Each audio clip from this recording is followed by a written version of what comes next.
OPS TTV தினகரனை இணைப்பது தொடர்பாக ஆலோசிக்கப்பட்டதா? அதான் சொன்னேன், இண்டோர் மீட்டிங். அது இண்டோர் மீட்டிங் டிஸ்கஸ் பண்ணாதான் வெளியில சொல்ல முடியாது. I very sorry. பழைய பென்ஷன் ஸ்கீமை வந்து மேனிஃபெஸ்டோ ப்ரிப்பேர் பண்றதுக்கு குழு அமைச்சிருந்தாங்க. அந்த குழுல நீங்க இருக்கீங்க. எப்ப இதோட கூட்டம் நடைபெறுது? அந்த அறிக்கையிலே பொதுச்செயலர் சொல்லியிருக்கா இல்லையா, விரைவிலே வந்து பார்த்தீங்கன்னா எந்தெந்த மாவட்டங்களில் எந்தெந்த நாள் அப்படி என்பது குறித்து பொதுச்செயலர் வந்து அறிவிப்பார். பழைய பென்ஷன் ஸ்கீம் வந்து திமுக அரசு வந்தால் செயல்படுத்தும் சொன்னாங்க.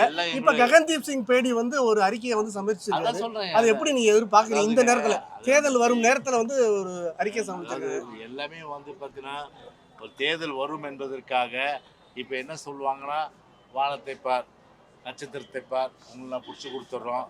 அது மட்டும் இல்லாமல் உங்கள் வீட்டில் வந்து தேனும் பாலும் ஆர்வோட சொத்து வரி, வீட்டு வரி, சட்ட ஒழுங்கு சீர்குலைவு, போதை வசதிகள் பெருகி ஆறாக ஓடுகின்ற ஒரு சூழ்நிலை,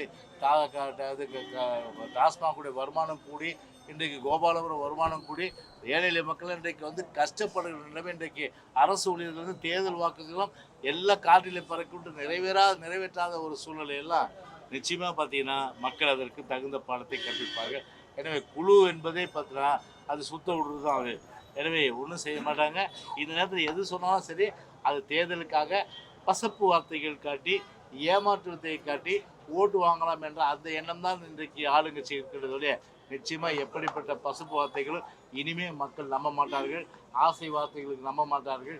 இனிமேல் பொறுத்தவரை திமுகவுக்கு அவ்வளோதான், ஒரு மிகப்பெரிய ஒரு சரிவு இந்த தேர்தல் நடக்கும்.